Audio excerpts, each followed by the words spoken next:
이제 저희가 예수님 고난주간을 맞이하고 부활을 맞이하고 그리고 그가 승천한 그러한 모든 날들을 우리가 기념하고 또 기억하는 날이 가까우고 있습니다. 그런데 예수님께서 십자가를 지시기 바로 직전에는 예루살렘을 머물지 않고 고향 근처인 갈릴리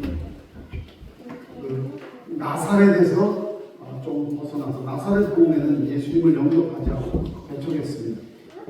그래서 갈릴리 호수 주변으로 나아가서 복음을 전파하고 가르치시고 또 병정을 낫게 하시고 구원의 복음을 선포하셨습니다. 그 지역의 모든 사역을 이제 다 마치시고 마지막으로 이제는 이제 예루살렘으로 내려가시는 이제 죽으시는 겁니다. 그런 순간에 마지막 순간에 제자들을 한 군데 모셨습니다. 가이사랴 빌립보 위치는 지금 지도를 여러분들이 보시면 시리아하고 이스라엘 그 국경지대 즉 그 북쪽 갈릴리 북쪽에 거기에 예수님께서 제자를 모으셨습니다. 그리고 거기에서 세 가지 중요한 말씀을 하십니다. 자신이 하나님이시니 자신이 하나님이심을 신성을 제자들에게 밝히셨습니다. 그리고 이제 제자들을 통해서 앞으로 물론 자신이 돌아가셔야 될 것, 죽어야 할 것을 밝히십니다. 제자들한테는 그게 머릿속에 잘 안 들어왔던 것 같아요. 어쩔 줄 모르는 그런 모습들이 나타나죠. 그렇지만 그럼에도 불구하고 그거를 잘 이해를 못한 것 같아요.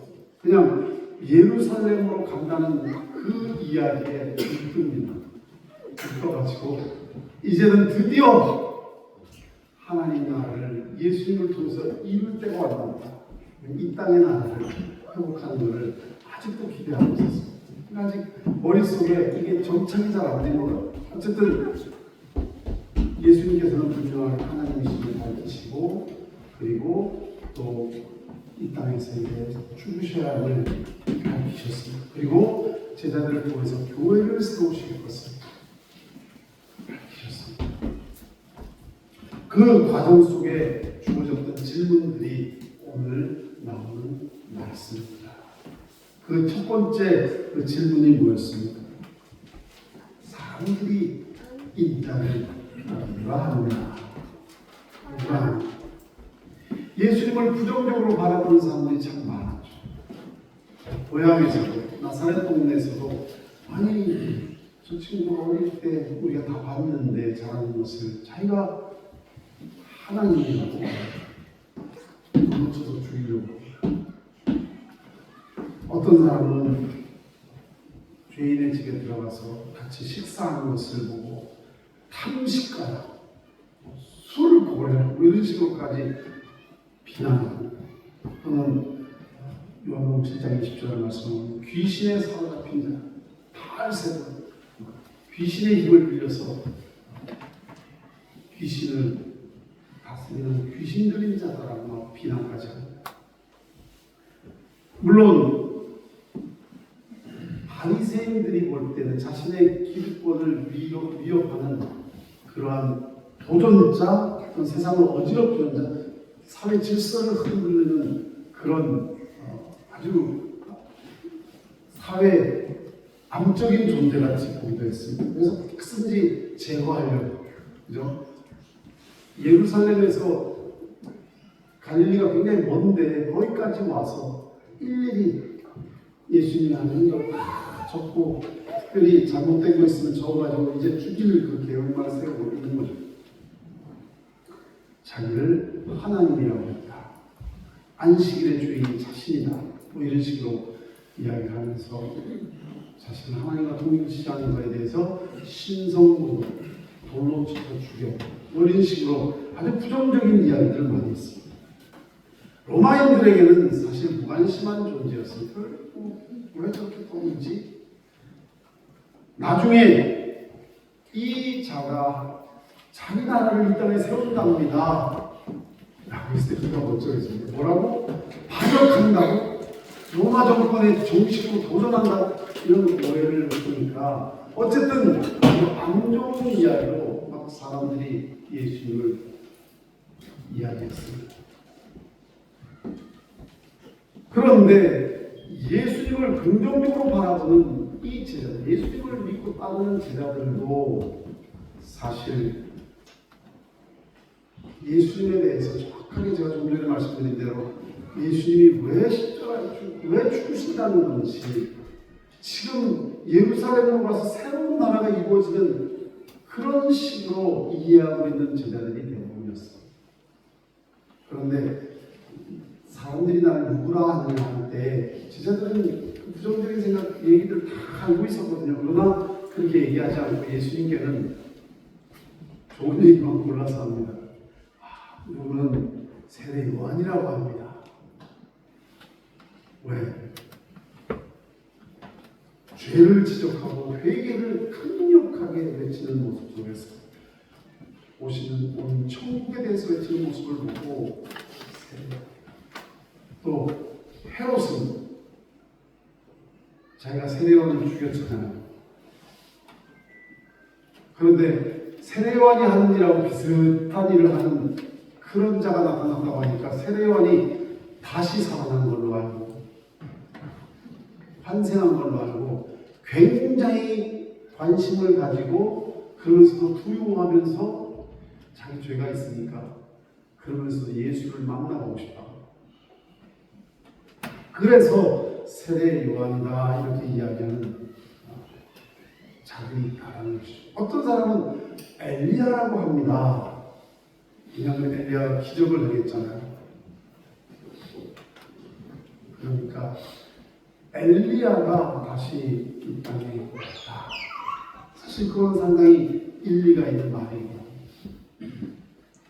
엘리야 마지막에 엘리야가 다시 오리라는 구약 성경의 말씀. 그러나 사실 세례요한이 그 역할을 했죠. 엘리야의 역할. 예수님은 엘리야가 아니었습니다. 그러나 정말 엘리야와 같이 권위 있는 교권주의자들뿐만 아니라 다스리는 지배 고위관직자들에게 두려움 없이 하나님 말씀을 선포하는 모습 속에서 그들은 엘리야와 같다라고 이야기했습니다. 또는 어떤 사람은 예레미야라고 얘기했습니다. 왜? 그 뜨거운 열정, 예루살렘을 보면서 우는 그 예수님의 모습, 예루살렘이 허물어져 가는 모습으로 눈물을 흘렸던 그 열정의 예레미야. 왜 우시지? 예루살렘을 보고 왜 우시지? 예레미야를 생각하는 것이죠. 그래서 이 제자들은 예레미야라고 하는 사람도 있습니다. 그러나 대부분의 제자들은 그냥 많은 선자 중에 하나라고 생각합니다라는 것이 제자들이 대중들을 봤을 때에 느낀 그런 모습이었습니다. 그런데 지금 예수님께서 가이사라 빌립보에 이 제자들을 오게 한 이유가 있습니다. 그 가이사라 빌립보에는 바알 신전이 있었습니다. 바알 신전, 가나안 땅의 그 사람들을 지배했던 바알 신전, 풍요의 신, 그리고 헬라 신, 판 신전이 있었습니다. 판이라고 하는 전체, 홀이라는 뜻이거든요. 모든 헬라 신을 결집한 판테온이라고 하죠. 그 전체 신들의 신전이 엄청나게 거창하게 서 있었어요.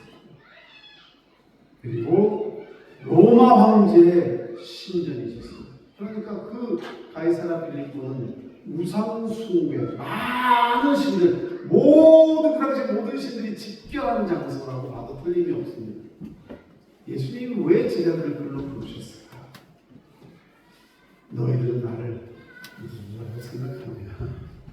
많은 신들 중에 그 많은 종교 지도자들 중에 한 사람이라고 생각하느냐? 많은 제자들은 예수님을 오늘 읽지 못하는 거 아직까지도 예수님은 사회를 완전히 변화시키고 로마제국의 자신들을 해방시키고 정말 새로운 이스라엘의 왕국을 세울 자로 생각합니다. 그리고 이제 예루살렘으로 향하는 길에서 제자의 어머니가 세베대의 아들 어머니가 그 아들들을 들고 예수께 와서 전하면 지금 십자가에 죽으시고 구세주고 인류를 구원하시기 위해서 가시는 그 발걸음인데 제자의 어머니가 와서 우리 아들은 좀 주의 나라에 두 아들 하나님 왼쪽에 하나님 오른쪽에 좌의적 우의적으로 좀 세워주시면 안 됩니까? 몰래 와서 다른 제자들이 들을까봐 몰래 와서 그렇게 이야기하고 있습니다. 실제로 제자들도 심지어 예수님께서 부활하셔가지고 승천하시기 직전에 그들에게 보이셨을 때에 사도행전 1장 6절을 보니까 그들이 모였을 때 예수께 여쭤이르되 주께서 이스라엘 나라를 회복하심이 이때입니까? 이제 드디어 주님께서 이 나라를 회복할 때가 되었습니까? 이때 이 나라는 제자들은 영원한 하나님의 나라를 이야기하는 것이 아니었습니다. 아직 하나님 나라에 대한 관점이 품때도 못했던 그 순간에 예수님께서는 그 우상 집결지로 제자들을 부르셨던 것이죠.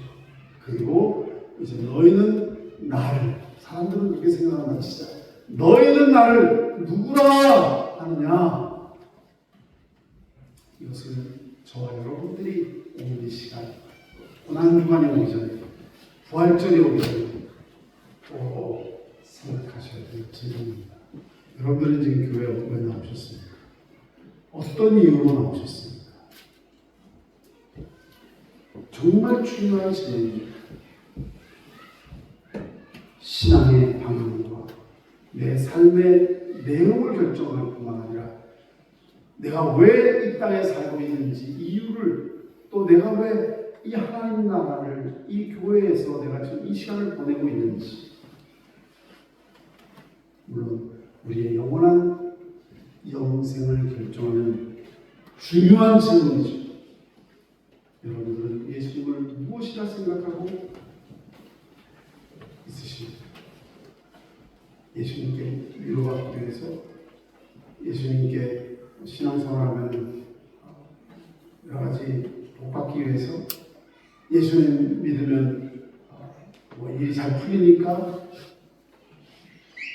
또 교회 나오면 여러 가지 또 많은 사람을 알 수 있고, 물론 그거 다 좋은 얘기죠. 제가 나쁜 의미로 얘기하는 거 아닙니다. 우리가 정말 교회 나와서 예수 믿으면 하나님께서 우리를 지켜주시고 정말 하나님 우리에게 복 주시기를 원하시고 하나님께서 우리를 정말 사랑 안에서 아름다운 공동체를 형성하고 우리가 정말 광야 같은 세상 속에서 정말 가족같이 살아나가고 여기에서 힘을 얻고 용기를 얻고 삶의 많은 은혜와 축복을 누리는 것, 그것을 목적으로 한다면은 그게 기복신앙이지만 하나님을 바라고 믿고 나가면 하나님께서는 우리에게 참 좋은 것으로 주시기를 원하시는 것, 그거는 참 귀한 것입니다. 예수 믿었는데 매일 지옥 같은 생활만 하고 결국 지옥으로 가더라, 이거 말이 안 되죠. 그건 아닙니다. 이 땅에서 신앙으로 살 때 물론 고난의 중간도 있고 어려움도 있지만 그때마다 주님이 주시는 은혜와 능력이 있고 믿음의 승리가 있고, 그리고 마지막에는 영원한 하나님 나라에 간다는 것은 너무나도 중요한 말씀의 약속이죠. 그러나 우리가 예수 그리스도를 누구로 알고 섬기는가, 베드로가 너무나도 놀라운 답을 주고 있죠. 여러분 너무 잘 아시죠? 그죠? 이르시되 너희는 나를 모르나? 시몬 베드로가 대답하되 주는 그리스도시요 살아계신 하나님의 아들이십니다. 이거 뭘 의미하냐? 그리스도, 히브리어로 말하죠. 히브리 말로 메시아고 구약 성경에는 이스라엘 사람뿐만 아니라 이스라엘 유대인들은 잘 이해를 못했지만 성경을 펼쳐놓고 보면 온 인류의 구원자가 되실 그분이 바로 그리스도입니다. 귀하게 선지자를 통해서 약속하신 바로 저분이죠. 그리고 전능하신 하나님, 한 아기가 이 땅에 태어나는데 그분이 전능하신 하나님이 이사야서에 이렇게 기록되어 있죠. 그분이라는 거죠. 하나님이라는 거죠. 살아계신 하나님의 아들이십니다. 너무 놀라운 고백 아닌가요?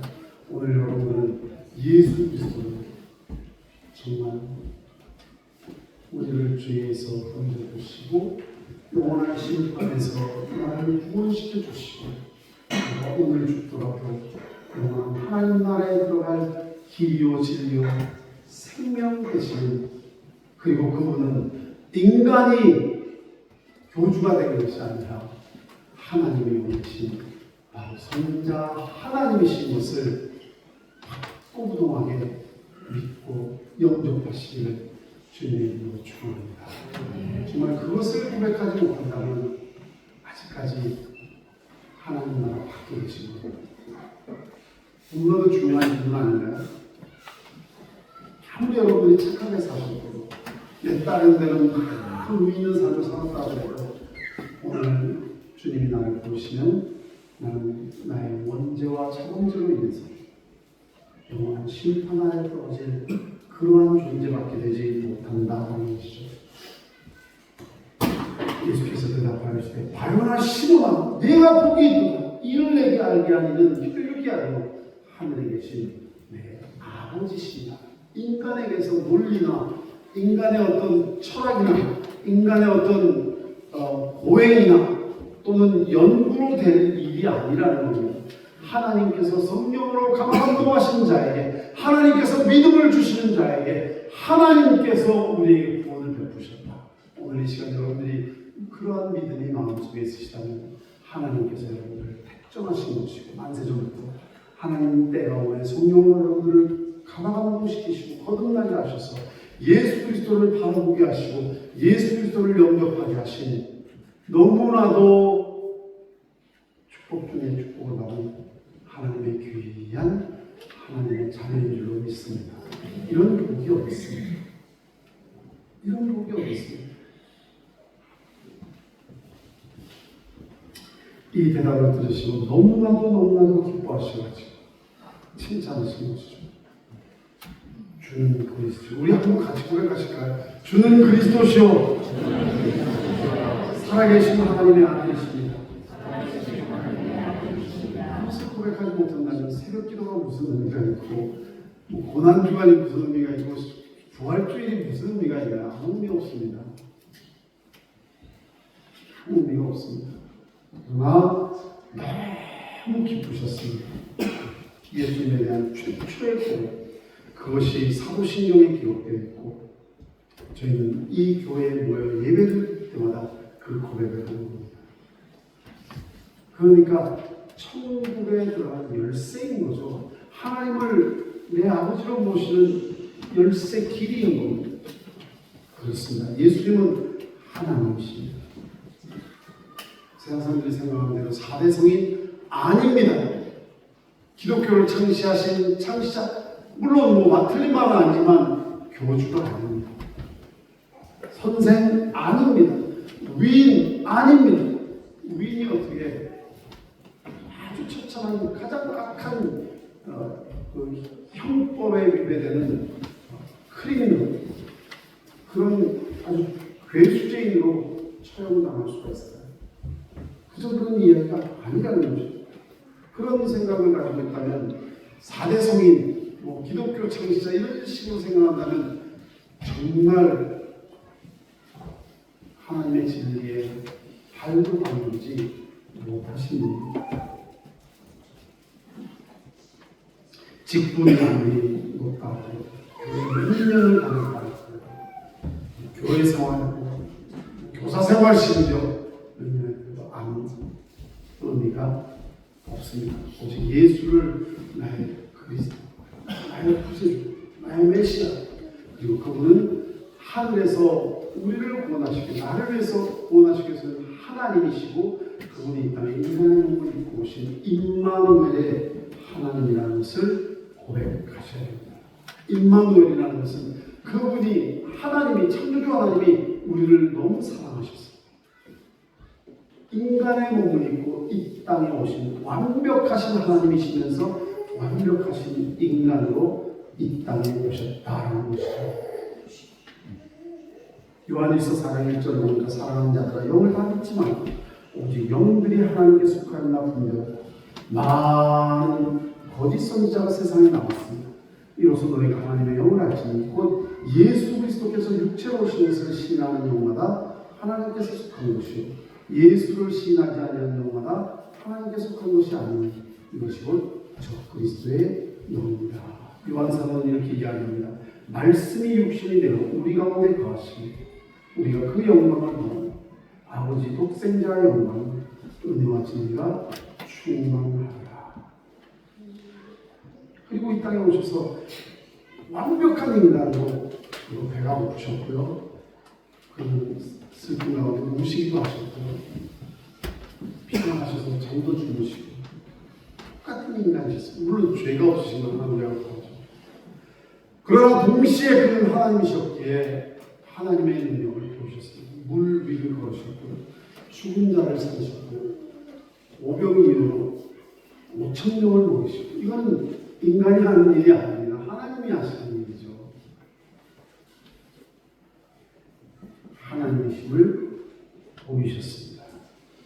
그러므로 이 예수 그리스도를 믿는 자 결코 정죄함이 없는 이는 그리스도 예수 안에서 생명의 성령의 법이 죄와 복의 사망의 벌서를 해방하였습니다. 이 땅에서 복음을 선포하고 프로클레임이라고 복음을 선포하고 그리고 자세히 풀어서 가르쳐 주시고 그리고 병든 자를 하나님의 능력을 신성을 보이기 위해서 병든 자를 고쳐주시고 그리고 지금은 십자가에 죽으시고 승천하셔서 하나님 우편 보좌에 앉아 계신다라고 했습니다. 에베소서 1장 1절을 보니까 그의 능력이 그리스도 안에서 역사하사 죽은 자들 가운데서 다시 살리시고 하늘에서 자기 오른편에 앉히사 모든 통치와 권세와 능력과 주권과 이 세상뿐 아니라 오는 세상에 이르는 모든 이름 위에 뛰어나게 하시고 또 만물을 그의 발 아래 복종하게 하시고 그를 만물 위에 교회의 머리로 삼으십니다. 신약의 예수님에 대한 표현입니다. 그런데 구약에도 이사야의 그런 하나님이 아기로 태어나셔서 그분은 전능의 하나님이라 라고 말씀하시는 말씀도 있지만 시편에 보면요 110편 1절에 보면 여호와께서 내 주께 말씀하시길 다윗이 이상한 표현을 해요. 창조주 하나님께서 어떤 대상을 나의 주라고 표현하는 거예요. 하나님이 다른 존재를 주라고 표현할 수가 있나요? 말이 안 되는 거 아니에요? 도대체 무슨 말일까? 여호와께서 여기는 안 나오지만 시편 110편 1절로 그렇게 했습니다. 여호와께서 내 주께 말씀하시길 그리고 내 주께 말씀하시길 대상을 주라고 말씀하시면서 너는 내 오른쪽에 앉아 있습니다. 편보좌에 앉아 있을 거예요. 그게 누굽니까? 예수님이죠. 그러니까 아기로 이 땅에 육신으로 태어나셔서 그분이 전능의 하나님이신데 여호와 하나님께서 내 주라고 표현하는 분이 계신데 그분이 여호와 하나님 옆에 오른편에 앉아 계십니다.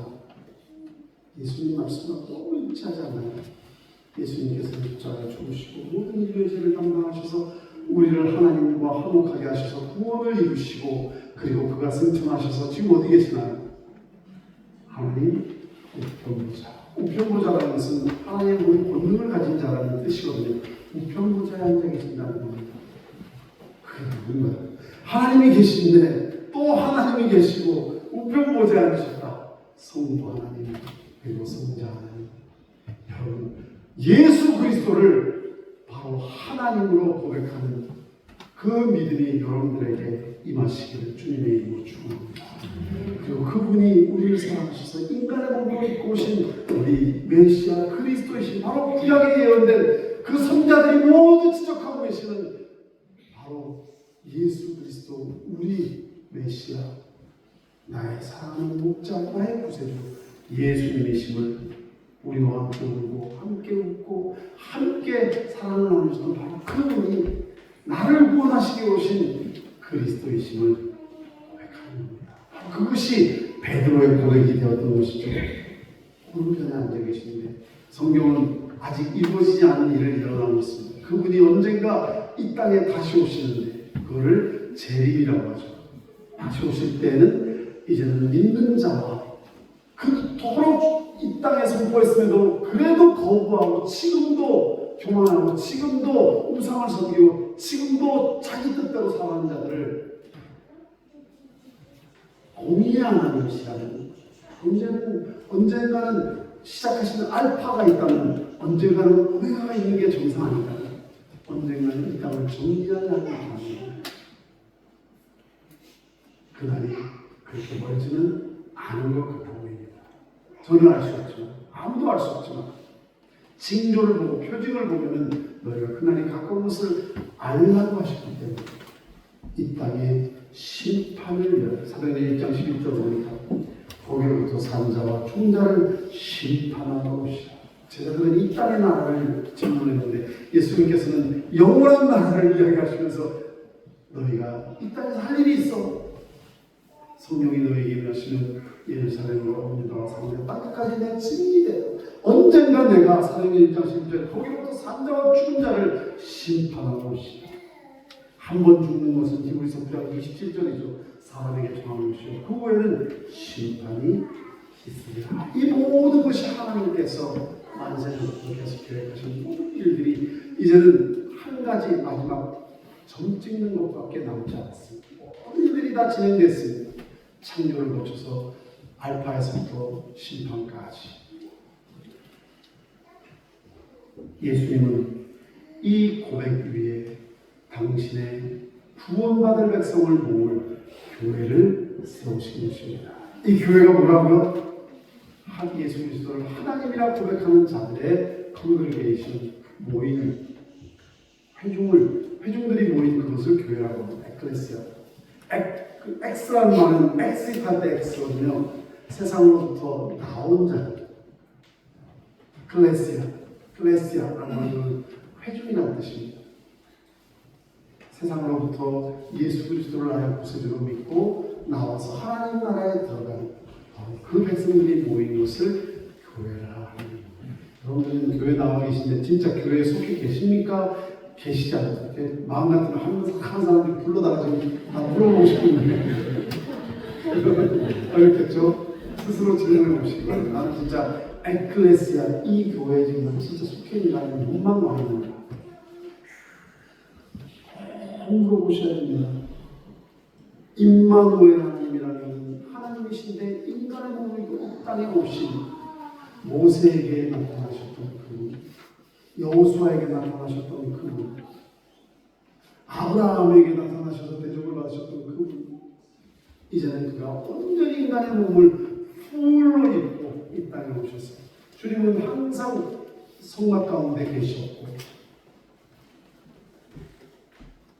늘 임재하시기를 원하셨고 임재하셨고 이제는 완전히 우리에게 임하셨던 그 예수 그리스도 그분을 나의 구세주로 영접하고 있는가라는 것을 꼭 물어보시기 바랍니다. 그리고 이 교회는 음부가 마귀가 결코 넘어뜨리지 못합니다. 그 말은 마귀가 어떻게든지 마지막 순간까지 이 교회를 무너뜨리려고 별별 수단과 방법을 가리지 않고 공격하고 회의하고 유혹하고 흔들고 지금도 그렇게 하고 있지 않나요?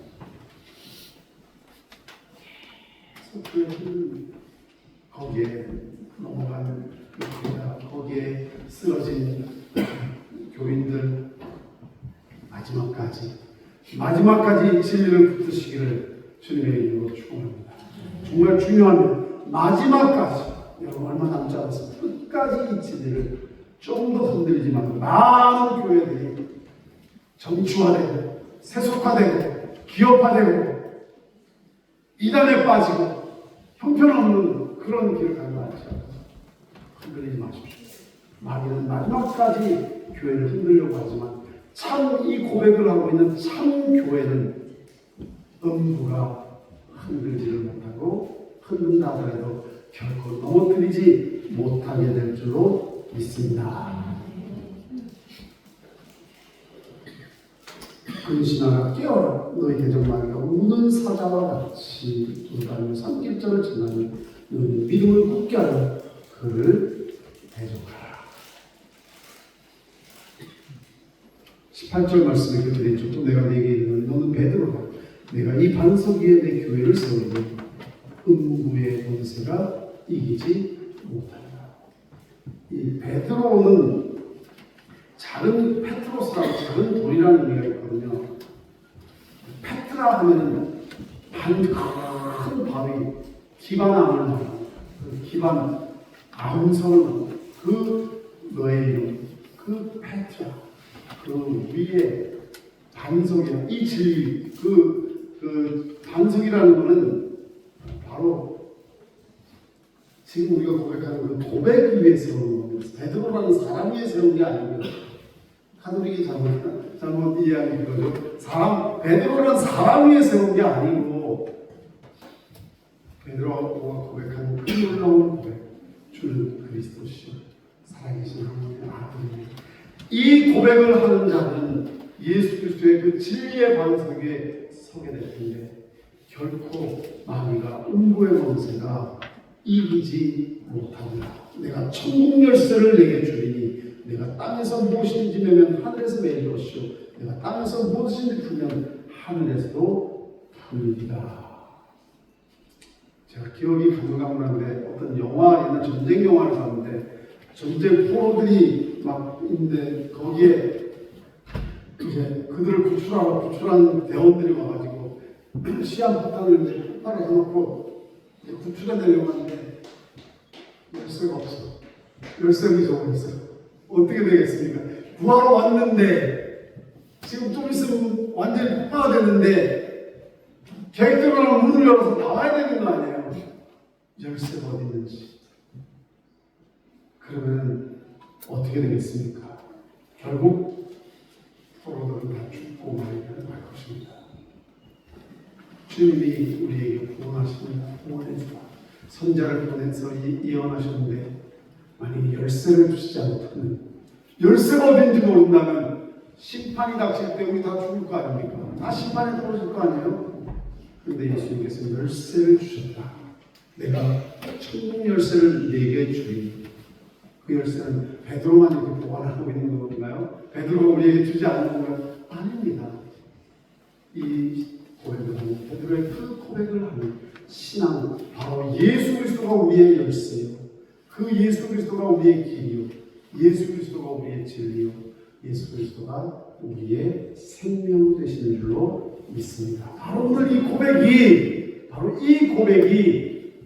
우리의 구원의 지옥의 문을 열고 나오게 하는 죄악의 그 심판 아래서 우리를 나오게 하는 열쇠가 될 줄로 믿습니다. 그렇게 써있죠. 내가 천국의 열쇠를 내게 주리. 이 열쇠가 나오나 잘 확인하고 이 자리를 일어날 수 있기를 주님의 이름으로 축원합니다. 이렇게 베드로가 이 말씀을 성령이 임할 때 외쳤습니다. 주는 그리스도시요 주는 우리의 구원자가 되십니다. 사도행전 2장 36절 말씀이죠. 그런즉 이스라엘 온 집은 확실히 알지니 너희가 십자가에 못 박은 이 예수를 하나님이 주와 그리스도가 되게 하셨느니라. 그들이 이 말을 듣고 마음에 찔려 베드로가 단순하게 사도들이 물었는데 형제들아 우리가 어찌하라. 아직 예수 그리스도를 마음속에 구체적으로 영접하지 못하시는 아직까지 확신이 없는 분이 계신다면 우리는 이 고백을 할 수 있게 하나님 제가 어떻게 해야 됩니까? 제가 어떻게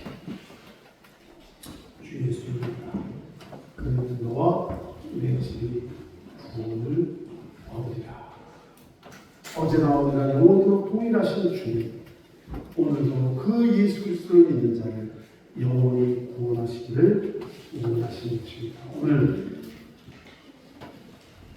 로마서 10장 9절 말씀 제가 읽습니다. 시간이 조금 지났네요. 내가 만약 예수를 주로 시인하고 또 하나님께서 그를 죽은 자 가운데 다시 살리신 것을 내 마음에 믿으면 구원을 얻는다. 사람이 마음으로 믿어 의에 이르고 입으로 시인하여 구원에 이르리라. 오늘 일어나시기를 이 말씀을 꼭 기억하시고 고백하는 저와 여러분이 되시기를 주님으로 축원합니다. 하나님 아버지 감사합니다. 우리를 교회로 세워주시면 감사합니다. 내가 예수 그리스도를 고백하면 감사합니다. 오늘 주님께서 인도하여 주셔서 예수 그리스도를 온전히 내 마음 중심에 용기롭게 하여 주셔서 영원히 세상의 공격, 핍박, 비난, 내부 갈등 어떠한 것도 마귀의 역사가 우리를 넘어뜨리지 못할 줄로 믿습니다. 우리가 참된 부활과 참된 고난의 주간을 맞이하게 하여 주셔서 예수님의 이름으로 기도드립니다. 일어나셔서